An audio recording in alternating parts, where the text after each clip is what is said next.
you're cool with it. You think it's fine. Yes, I do. I'm one of Meghan's Instagram followers, actually, and I can't understand.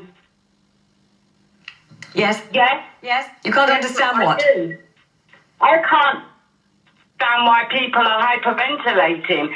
It's her video, and what's upset me the most is that the media has missed the actual point of why she put the video out.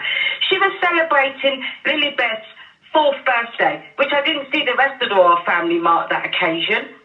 Well, how would you like them to mark it? She's far away and her grandfather hasn't seen her, I think, since she was born. What do you mean? Mention it on their website, or say the royal family says happy birthday. It's like people want them to be in exile and disappear and no one hears from them again. Right. They're doing things on their own term, and I, for one, I'm happy that they're doing it. Okay, let me just ask about what Quentin said. He said it was distasteful.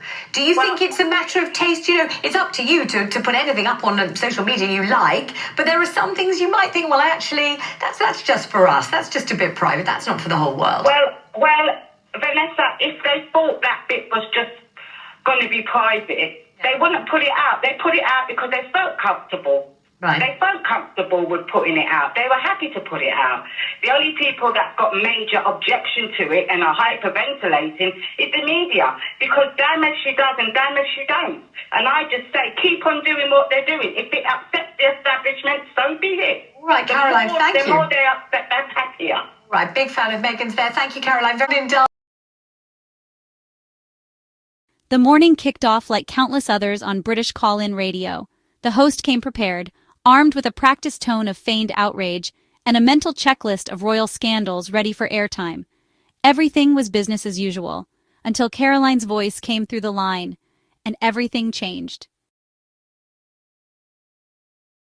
She sounded ordinary, maybe like someone you'd meet on the bus or hear at the local cafe, but what followed was anything but typical. Caroline didn't scream, she didn't flinch. What she brought was focus, poise, and a razor-sharp ability to cut straight through the noise. Her mission? Debunk years of relentless smear stories about Meghan and Harry.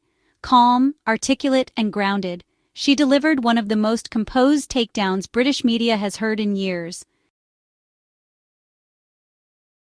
She wasn't rattled, she wasn't thrown. She simply said, "This stops now," and proceeded to give an unexpected, eye-opening reminder of what decency looks like when it stands firm in the face of spin. Picture this: a woman with the tact of a diplomat and the soul of a social worker stepping into the lion's den, not roaring, but gently turning the spotlight around. The host scrambled, relying on his greatest hits. What about royal etiquette? We're just examining both sides. Meghan showed up in public, and apparently that's a crime. Caroline met every point with level-headed reasoning, emotional clarity, and a patience that completely unarmed his performance. Listeners were just honestly speechless. Social media totally erupted. One comment read, "Caroline is the narrator this country didn't know it needed." And another post joked, "Give her a BAFTA and a microphone." In a world where controversy so often outweighs compassion, Caroline's thoughtful, reasoned call was, well, a refreshing plot twist. No sponsorships, no headlines, no production team, just a civilian saying, maybe we can treat them like normal folks. Her presence, it just made everything else sound hollow. Caroline really stood for sincerity and understanding. The media circus? Oh, it's like a never-ending reality show with royal costumes and, honestly, predictable plotlines. No, she didn't single-handedly overturn the British press, but she made it clear that truth, spoken quietly, still hits hard. So, let's celebrate Caroline, the unintentional truth-teller who rang into a radio segment and, honestly, changed the temperature of the entire conversation. No flash, no fame, just wisdom, wrapped in civility, and delivered like a quiet revolution. There they were, the usual lineup on air, a host clinging to sensational narratives, callers echoing theories involving tiaras, tea leaves, and whatever pet grievance the tabloids were peddling. Just another broadcast pretending to be journalism. Then came Caroline, no publicist, no entourage, just a woman with a clear conscience and a tired heart who'd had her limit. I'm sorry, but this is absurd. And in that instant, it stopped being the host's show. She had the floor. Caroline's delivery was exact. You could tell she'd been listening quietly for years, gritting her teeth through every headline, every unfair assumption. And when she finally spoke, it came out polished and passionate. The host tried to nudge the conversation back to his comfort zone, saying, surely they brought some of it on themselves. But Caroline wasn't falling for that. Her tone, cool but disappointed, carried weight. These are real individuals. How about we start treating them with some humanity?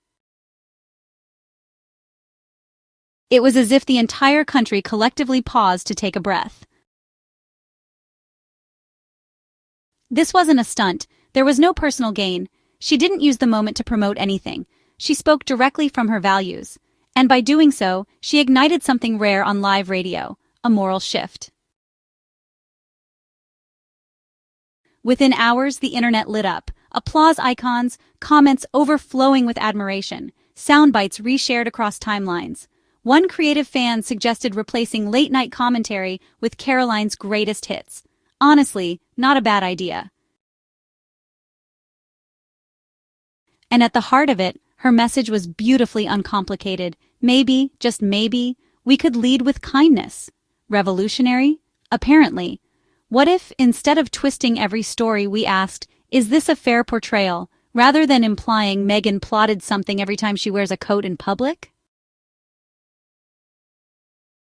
Caroline reminded us how important it is to speak plainly. No anger, no name-calling, just a firm stand for basic compassion. We need more people like her, individuals who cut through chaos and bring it back to what matters: decency. So, how about this for a closing headline? London woman interrupts media machine with one grounded phone call. Country reconsiders everything. That's the kind of news we need to see more of. Thanks for being here. I'm your girl, Michelle. If this resonated with you, share it, speak up, and maybe, just maybe, let's all try being a little more like Caroline.